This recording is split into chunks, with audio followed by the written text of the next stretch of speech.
旅遊嘆世界，食好住好玩得好。嗱，咁啊，今次介紹呢個團咧，就上次都介紹過噶啦，因為咧砰一聲咧就爆咗啦。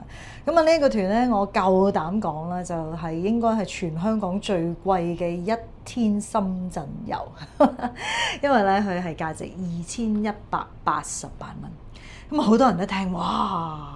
一天深圳遊2000幾蚊，唔係啊嘛？咁，你冇理，我哋一推出夜晚一推出，第二朝已經成團啦，15個人成團。咁啊，跟住咧個2、3日度咧就已經30個位火速爆滿。你冇聽錯，係30個位火速爆滿。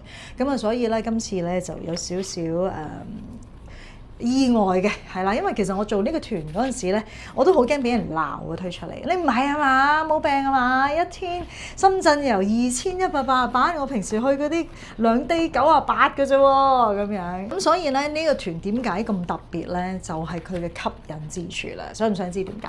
係啦，今次又再拆解俾大家聽下。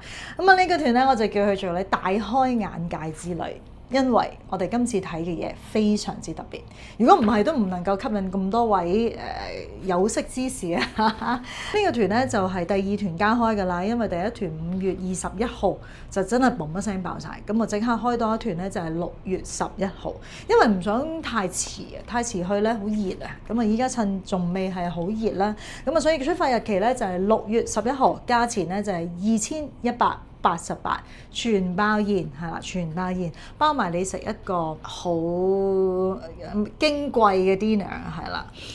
算唔算 fine dining？ 大家去到先至體會啦，係啦。但係一個圍餐嚟嘅，因為佢有更加貴嘅餐，但我為咗大家個荷包着想咧，就冇要到更加貴嘅餐。咁啊，我哋去玩乜嘢咧？點解咁貴咧？就係我哋會去呢個馬斯菲爾大廈啦。唔知大家有冇聽過咧？有啲人有聽過，有啲人冇聽過。其實大部分人都冇聽過㗎。如果你冇 loop 小紅書咧，又或者冇留意一啲好型啊、好潮啊、好超嘅嘢啦，你可能係冇聽過。同大家講下啦，呢一個咧就係一個潮牌嚟嘅，一個女裝喺深圳一個女裝中國嘅女裝品牌嘅基地嚟嘅。好。咁啊，詳細陣間再講啦。咁啊，另外去嘅地方咧，亦都非常之特別㗎。下晝我哋會去呢一個機械人 6S 店。咁啊，咩叫機械人 6S 店咧？佢又係新開嘅。你知 Annie 好中意發個新嘢俾大家。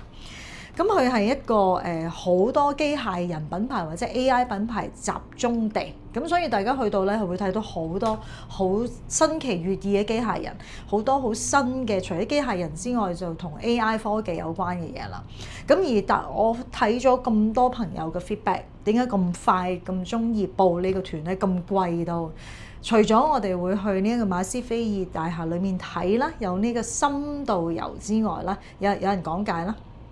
深度遊啦，有啲項目俾大家去體驗啦，係啦，咁去到呢個咁我哋亦都會喺裏面食一個飯啦，係啦，咁個 menu 咧，我哋第1團出咗嚟㗎啦，第2團咧我就要等佢 confirm， 我唔知佢會唔會轉 menu， 所以我唔擺出嚟俾大家轉。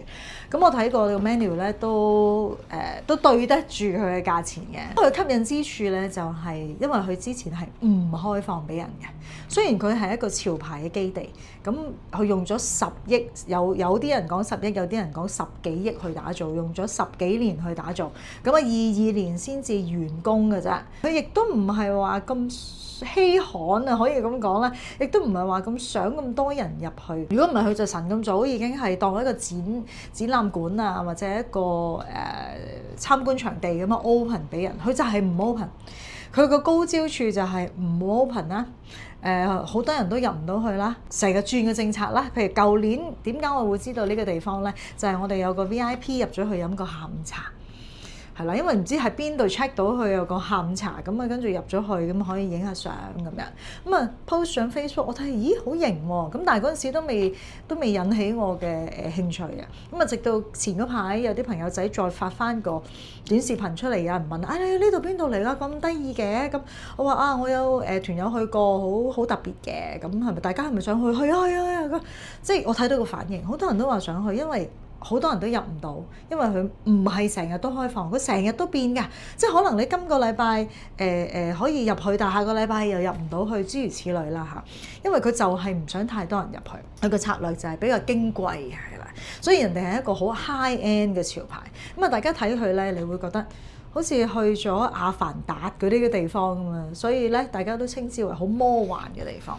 咁啊，我哋可以入去睇啦，入去食啦，係啦，入去深度遊啦，係啦，亦都有啲項目俾大家去體驗一下啦。咁我哋晏晝咧就會去呢個機械人6 S 店，我亦都特登加入咗一個元素咧，就係俾大家體驗呢一個外骨骼，係啦，我識講咧係啊。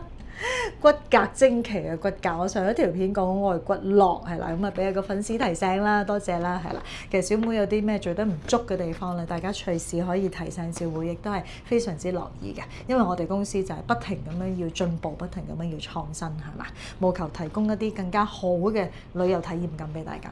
準備咗個外骨骼俾大家去體驗去試穿，係啦。咁好多人原來就係衝住呢一樣嘢嚟喎。好似頭先嚟俾錢啊報呢一個團嘅朋友仔，佢話其實咧馬斯菲爾大廈咧就唔係太吸引我嘅啫，不過我就衝住呢一個外骨骼體驗。咁因為佢都知道呢一個6 S 店都好難 book 嘅，係啦。咁啊而且咧有得試玩咧，亦都對大家嚟講咧，點解我會安排俾大家試玩咧？上次我都介紹過啦，廣交會有一條片感動到我啦，就係一位殘疾嘅女士啦 ，disable 嘅女士啦，佢穿咗我哋祖國嘅外骨骼咧，係可以自由行走，咁啊令到佢身邊嘅人都喊晒，好感動，大家全場都好感動，因為可能你坐咗輪椅咁耐，或者佢行唔到咁耐，突然間嗰一刻好似奇蹟咁樣嚇，奇蹟咁樣起身識得行係好神奇，所以我今次咧就係特登安排俾大家試下，因為可能你身邊都有一啲人係行唔到啦，或者需要坐輪椅啦，又或者行得唔好啦咁樣。咁可能你帶到呢一個message 俾佢之後，而佢又有機會用到外骨骼嘅時候，你就可以改變佢下半世嘅生活㗎啦。係啊，其實我哋祖國發明好多新嘅科技，講真唔係用嚟打仗嘅，我相信係用嚟改善人民嘅生活嘅。係咪？正如台灣所講啦，係啦，我哋嘅無人機咧就唔係愛嚟運炮彈嘅，就係愛嚟運送珍珠奶茶。外骨骼咧就係即係改善我哋人民嘅生活啦。譬如我哋大埔雲福苑出咗事之後，其實祖國都俾咗好多外骨骼我哋嘅警察啦，同埋消防員啦，令到佢哋嘅搜索啊同埋救援咧更加有效率啦，令到減低佢哋嘅負擔，係咪？所以呢一個係非常之值得欣賞。所以我希望今次大家可以親身體驗到，跟住你有個經驗之後啦，咁你就夠膽向你身邊嘅人推介，係咪？所以亦都建議大家啦，今次咧亦都不妨咧同小妹一齊去玩下啦。我哋出發嘅日子咧就係6月11號，價錢咧就係2188蚊。咁我哋就會係喺羅湖口岸集合，係啦。大家一出嚟左手邊係啦，咁未有條扶手電梯嘅，對面未有間茶餐廳，我哋就喺個空地嗰度集合。咁就搭車就過去，係啦。咁我哋大概5點鐘度咧就會解散，睇下大家個進度啦。你話如果大家哇，我真係喺6 S 店度玩得好開心嘅，咁我哋咪大家可以的話慢少少走咯，係啦。大概會預5點鐘就喺羅湖口岸嗰度解散，咁啊大家中意嘅咪喺嗰度喺深圳食埋飯先走咯，係啦。又或者我唔跟車翻羅湖嘅，你哋自由活動嘅亦都可以，因為深圳對於大家嚟講係好熟悉㗎啦，應該好多人好似我咁成日都翻去深圳嗰度食飯，可能你仲熟過我。頭先有個朋友仔上嚟就問我哋點解唔做2日1夜團嘅，冇咁攰喎咁。其實我就為大家個荷包着想嘅啫，因為如果再住多一日嘅話咧，又再貴咗，係咪？如果我俾你住得差，又對唔住我哋嘅公司品牌，係咪？住得曳慳錢，咁又唔係我嘅做法。因為如果大家都熟，又需要中意 stay behind 嘅話，咪自己 stay behind 咯，係咪？咁啊，只不過我哋去咗我哋嘅重點，你嘅馬斯菲爾大廈同埋呢個6 S 店，大開眼界就 OK 㗎啦。因為你去完呢一團之後咧，第一全香港最貴嘅深圳1日遊，你同你啲 friend 講都已經哇，層次高咗啦。第二就係你睇完呢一啲嘢之後，應該係我諗全香港可能99.99% 嘅人都未睇過嘅，咁啊，所以你話係咪已經係俾大家知多識廣許多？中意呢條片嘅幫我廣傳俾你身邊嘅人，等佢都有機會大開眼界，好唔好啊？下次見。